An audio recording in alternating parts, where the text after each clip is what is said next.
Come join us each week as we dive into topics about the joys and the struggles of motherhood. By no means are we experts. We're practically flying by the seat of our pants, or should I say, mom jeans. On this podcast, you will find a judgment-free zone where we discuss not only the best parts of being a mom, but the not-so-glamorous parts too. You can expect unfiltered, real mom talk, humor, grace, and a sense of sisterhood. What makes our podcast unique is that we understand there's no one-size-fits-all approach when it comes to being a mother. We're not going to pretend that we know everything too, because we definitely don't. We just want a place to share our stories with you. Thank you so much for tuning in to Mom Jeans, trying to fit into motherhood.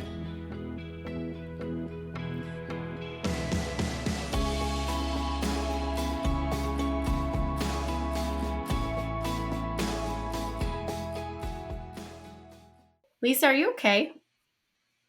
Can you talk to us? Should we pause the recording?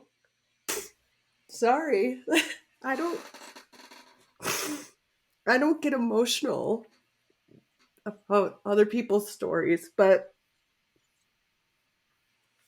I'm sorry. Ooh, okay, breathe. This was extremely triggering for me. And I think for a few different... Okay, sorry. For a few different reasons. I think because, we are so close with you guys. And to see you have gone through all of that is really, really hard. And to see you, you were talking to us the other day about how old is Cece now? She's almost 13 months. And you're still having to deal with issues because of what you went through. And I think, and this was going to sound like I'm calling you out, and I apologize, but like you just said that, should I have just taken the easy way out and had a C-section? It is very triggering to me that I'm like, should I?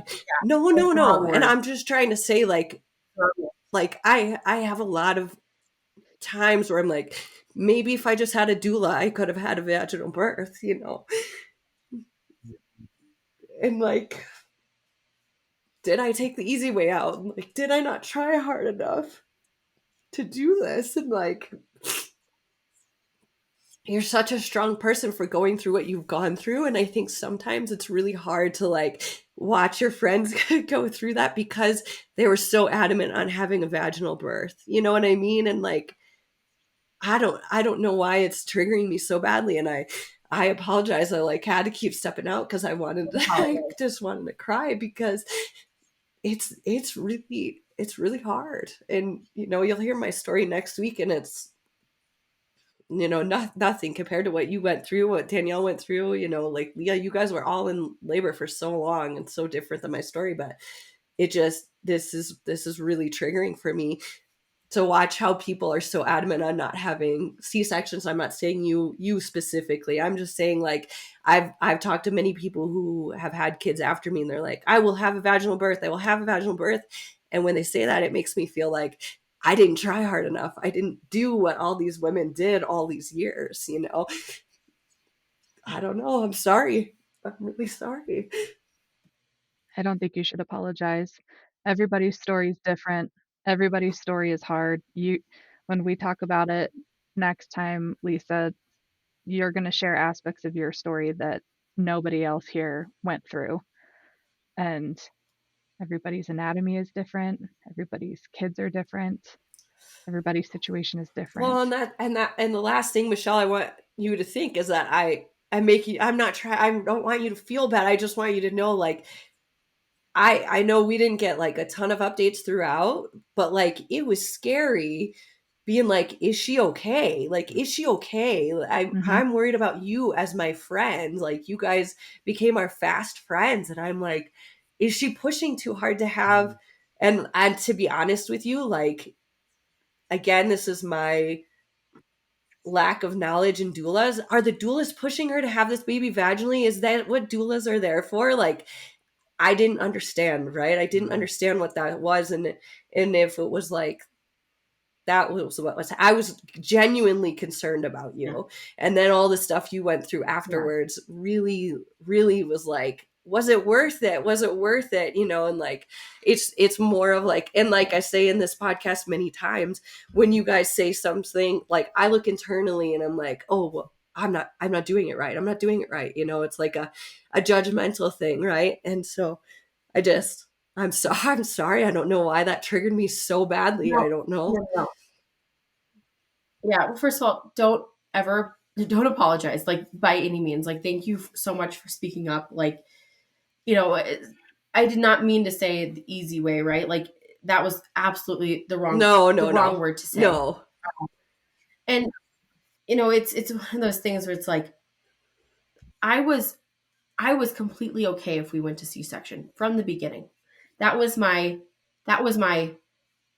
happy baby or healthy baby, healthy mom was all I was there for. And like, whatever that meant, you know, it was there. Like, I do think there's some,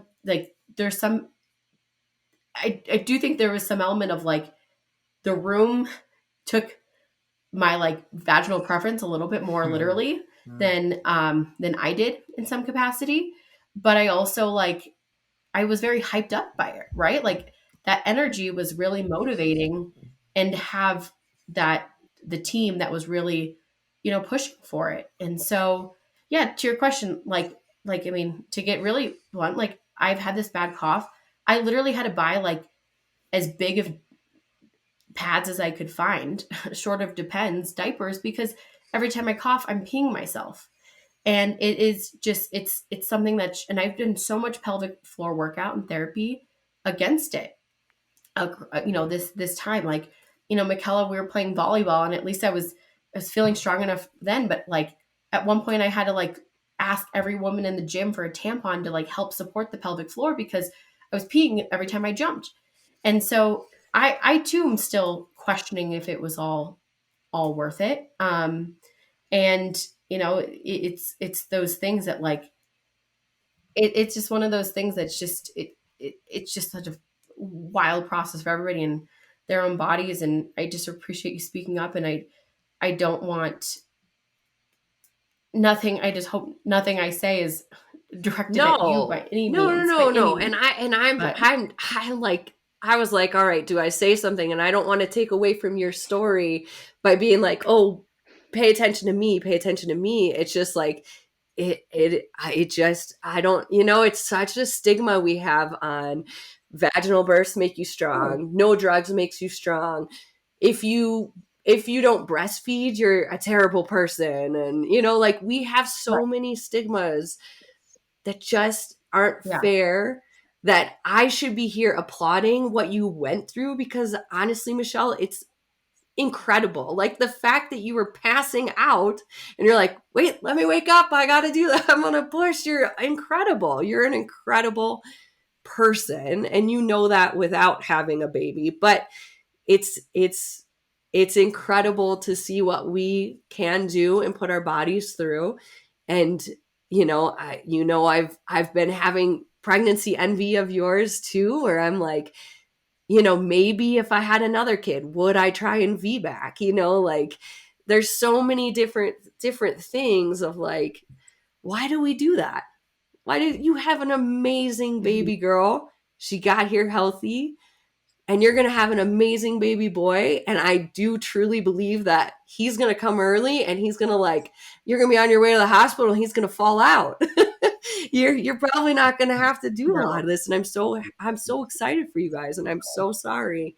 I don't want you to feel discounted in any way based on how I'm reacting. It just was a trigger for some reason. I'm so sorry. Well, and then I know a lot about your birthday too. It's like, you got so close. So close. So close. And you had to go through all the hell I just described. And you had to have your own hell of recovering from a C-section. Like, C-section is not, it is layers and layers of your body. It's such a big ordeal. And like, I say this a lot in this podcast, that science is amazing that we have that ability, because like, it's just crazy that we have that option, and just like, the lives it saves, truly, the like, what the amazingness that comes from that, and it's so great we have that option. And so, your birth story, and you keep saying it's quick, but yours, or it's simple, but it's not like, you go through hell and back, and we'll hear more about that next week Yeah. in two different ways. Yeah. Sorry. Yeah. I'm sorry. I feel terrible, Michelle. I'm so sorry. No, I mean, it's something. It's just it's this some probably stuff I would want to just say to you, but it's like, I just know that it's complicated living next to each other in some ways, right? Like it's complicated going through such similar experiences. Like, even Lee and I, like at the same time, having the exact same age baby, right? Like there's a lot of things we have to navigate, and how we're handling it, and all these different things that we're fighting through. It's really complicated. I know, like, I feel a lot of guilt in some ways having a boy, right? Like I know how badly you wanted that. And I was talking to my therapist about this today, right? Like, there's this ability to and be excited Totally. and feel a lot of compassion, Totally. right? But like, and I know, Leah, how much you wanted a vaginal birth. So it's hard for me to tell this vaginal story when that was such an important thing for so many women and so many people. And so, But Michelle, you have to live your life and not worry about the rest of us, because yes, I wanted a boy, but now that I don't have a boy, I'm like, I don't want a boy. I would never wanted a boy. You know what I mean? Like, you make it your own, but you can also go through a mourning period, right? And I went through my and I honestly, I've come on the other side of that. Like, I'm excited for us to have a boy next door. I'm excited for us to watch you guys raise your little boy. Like, and seeing Weston and Weston, and such a different experience than we have having sisters, right? Michaela having a sister, she knows, right? It's Yep. just, we're all going to have different experiences, and unfortunately, that is motherhood, of the competitiveness and the comparing everything to each other, and we need to let that go. And I think that's a lot of what I was excited about this podcast, was for us to get this out in the open air of like, hey, I feel this way. I don't want to feel this way. And I need you guys and your support. And maybe something we say will ring true to a listener of ours, of like, yes, I wanted a boy, but I don't have a boy. I'm not going to have a boy. And life is going to be great. And I'm super excited to have sisters, the girls be sisters, like, it wasn't what I drew up for myself, but it's going to be awesome. I almost swore. I caught it. No explicit episode. I've almost cussed like 3 times here. I think it's really interesting because I think in a lot of mom friendships, you meet the moms at like a mom group, or you meet them at Little League because the kids are in class together or something like that. And I think for us, it's interesting because we've all been friends for longer than that. And then we all became moms around the same time, within days and weeks of some of our kids. And I think that brings an interesting dynamic to our friendships, to this podcast, because the amount of times I compare Cece to Wesson and things of that sort, it's balancing that out, because it's hard. It brings brings a challenge, but we all have such amazing kids, and we are all doing a really good job. And I think that those are the things that we need to try and focus on. We all had different roads to get to where we are, and none of them were easy. Not a single one. The path to parenthood is not easy, no matter what road you take. Right. But I think that's an interesting dynamic with this specific group of friends. And these are the kind of conversations that I hoped that we could open up and talk about and be honest with each other. I think that this is more real than us, pumping each other's tires, if you will, of like, you're doing great, or whatever. Like, I do believe you are all doing great, but I also think that there are challenges, and these are challenges that people have within their friend groups.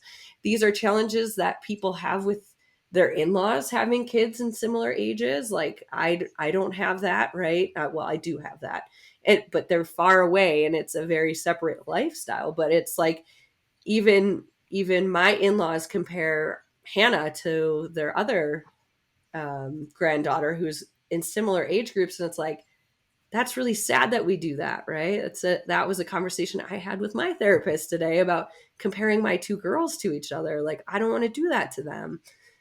And that's easier to do, I think, when you have two of the same sex. But anyway, I digress. I appreciate you being able to let me say what I say, and I'm so sorry, Michelle, if I made you feel bad or in any way. I'm so hopeful that we can talk through this, and I don't want you to feel guilt for having a boy. I think that's amazing. I am so excited for you guys. I can't even tell you. And I know you can feel guilty for that, but at the end of the day, that's not what I want for you. It's like Leah having to go through IVF. She wouldn't want any of the rest of us to have to go through that if we could naturally do it on our own. She can be happy for us and also sad for herself. I am so happy for you guys, and I'm not sad any longer about not having a boy, but it was very fresh, Aubrey's only 4 months, Totally. Yeah. Totally. Well, again, thank you for speaking up. You should have eliminated sorry from anything you said. And I know. I need to stop saying that. Yeah. We could go through a whole, side topic around, how we do that. But, at the same time, thank you for speaking up. And I'm sorry it's triggering, right? And it's, these stories are raw and real. And like I've been trying to, when people ask, how to describe everyone's birth story, or what kind of birth or pregnancy you're going to have, or conception journey, it's like, sometimes it's like, I can't figure out a rhyme or reason to it, right? It's like, put your hand in a hat and you're going to pick out what your cards are going to be dealt. And everyone's going to get dealt fantastic cards, and everyone's going to get dealt very crappy cards. And it's up to you to figure out, you, me, all of us, figure out how to play those cards, stay sane through it all, stay happy through it all, and be able to overcome and have a winning hand to really pull out the analogy there. But you have no idea what deck of cards you're going to be given and how to make that's that happen. Such a great way to put it too, because if you put all 4 of our cards on the table, which one out of the 4 of us would you pick? Oh, I haven't heard my story yet, but once you hear my story, would you have chosen somebody else's? Because I certainly wouldn't have chosen yours, Michelle. And Danielle, no, thank you. No. And Leah, man, I'm too impatient to go through Leah's. So I don't know. It's crazy that's a great way to look at that. It's a great way to look at that. And it's throughout the entire journey, and it will be throughout our whole lives. I think we are just starting our journey of motherhood. 3 years, 2 years, and we have a lifetime of parenting ahead of us. And we are going to get dealt so many great cards with our children, and we're going to get dealt so many really hard cards with our children. And all of those are going to come at different moments and different phases. And, it's going to, who knows what those will be. And it's just going to be, that's the game of life, is how do we navigate the deck of cards we're given. I'm really going big on this analogy here, but it's that's how I've been looking at it, sort of. And it's the whole did you ever play Life as a kid?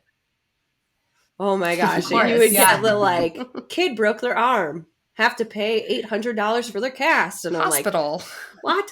Yeah, this isn't fun. Yeah, but you're right. I mean, we have so much ahead of us of who knows what we have to go through, and it's just a blip on the radar, really. Mm-hmm. Yeah, it's really hard. Yeah. When even if it's just on TV and they're giving birth and they gave the baby to them right away and they got to hold them, that's a trigger for me. It's just Yeah. Like, I get all teary-eyed, and it's just a TV show, and I'm like, I wish I had that.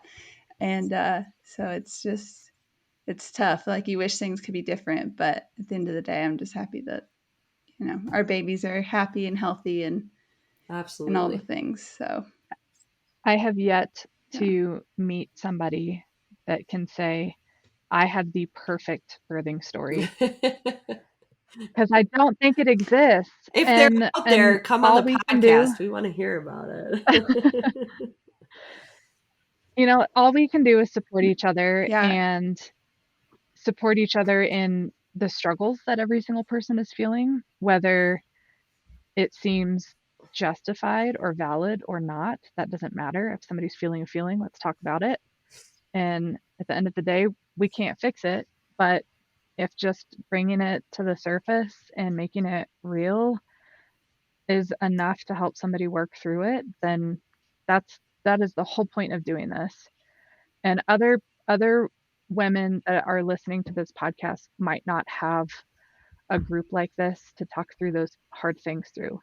And they might be sitting here listening to the same story going, all I wanted was a vaginal birth. That is all I wanted, and I didn't get it, and I feel like a total loser because of it. And they can hear this story and know that they're not alone in that feeling, and that it's okay to have that feeling. But at the end of the day, like you said, maybe they had a different situation that one of you guys would have preferred for whatever reason. And at the end of the day, everybody has their own journey, and y'all are moms, and y'all are great moms to amazing kids, and your story is just your story. It is. So thank you for sharing them. I'll say last thing, and then I'll get out of here. Let you guys finish. But as the only male on this podcast, what you've gone through, I will never in my life be able to go through what you all went through, and just the amount of strength and resilience and just all out badassery that you all went through in having a child, and like seeing it firsthand was incredible. But I'll never have that experience, and I am just in awe of the females in this world that go through this, and it truly is a magical thing that you all were able to go through. Well, thanks for being our first male guest. Well, that's not true. Baby boy. Our first guest. Guest. Well, guest. I was gonna say baby boy over there. He's been a guest. Well, Yes. is he a guest if he's on like every week? Come on. I guess He's a he's part a of the podcast. mainstay. He's fine. True. Oh, He's a host. Oh, he is a Yeah. host. Yes. So thank you for being here today, Ryan, Yeah. and sharing your side of the story. It was really neat to get your perspective on it too. Yes. It thanks for was having fun me. hearing a guy storyteller. Especially when you got to like the plunger part. I was like, oh gosh. The plunger part, the like catching the baby like a football. I mean, there were some good clips there. Thank you for that. But also like what you're talking about here, there's not a lot of women out there that have this sounding board, right? Like my sister, she's as far along as we are. She doesn't have any friends like this that she can talk to, and she's almost on an island by herself. So it's like very special, very unique, and that you can all talk to each other about anything, because like someone mentioned it earlier, it's almost like a stigma around all of pregnancy and all of births that we just don't talk about it a lot. And I think that's something you guys are like building a bridge to. Mm-hmm. Yeah, because I mean, I was thinking like as hard as there can be moments of us being so close, going through this all together, where it's hard to face these same stories. Like we keep joking, like we're gonna need more space, but like the thought of leaving, being neighbors with Lisa and Brandon, Mm-hmm. the most I painful know. thought, right?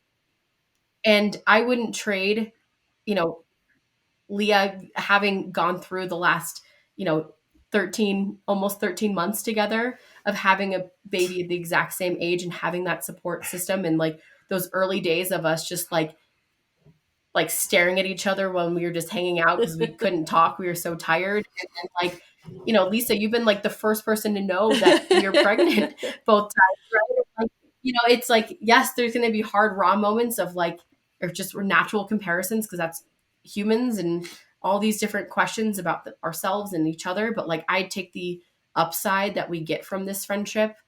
I want to cuss so badly, any blanket, right? Like, because it is so wildly worth it. And like this friendships, I feel so blessed to have dropped into this world and meet you all, and to really have each other to go through this with, because it is hard every day. It is. Danielle, is this what you envisioned when you had the vision for this podcast? Absolutely. Yeah, because I felt like I was on an island by myself, and you really, like, even though we were 1,000 miles away, it was like you would just send so much support through a text, and like, just made me feel like I wasn't alone. And so I wanted to hopefully be able to reach others that might be feeling the way that I was feeling, and bring this great community that we have to others. And so it's absolutely what I envisioned. Like, and I can't wait to move to Arizona so I can be closer. Yes. I feel very lucky Yes. and very grateful to have what we have. Totally. And Danielle, I was laughing because I was like, yeah, this is what a girls' night's like. Somebody's crying, or we're all Yes. crying. Like, this is the standard. Yeah, I just need some wine. I didn't. Me too. I forgot to bring some. Next time. We'll be better prepared next time. Yes. Yeah. I'm going to hit one more point, Michelle, and then I'm going to let it go. I genuinely was angry at the end, like while you were still in the hospital, because I was so worried about you. Like, I was so worried. And that is not that's not my nature. My nature isn't to cry from other people's stories.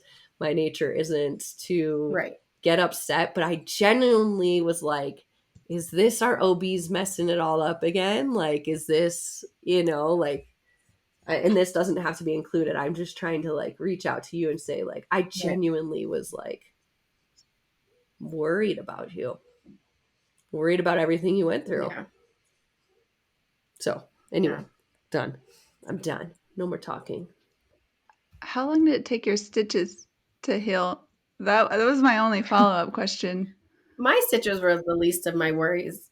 Like, I didn't even I did sitz baths and everything, but like, it was the muscle tears basically, and like the muscles that needed to recoup. It's like, when you've had the hardest workout of your life and like you cannot move the next day. It was like that for like 6 weeks. Oh wow, yeah. And then the peeing, and then if we really, there's lots to get into. It's like the epidural, my whole back didn't like quite figure itself out for about 2 weeks. Every time I stood up, I got these like shooting pains down my whole body.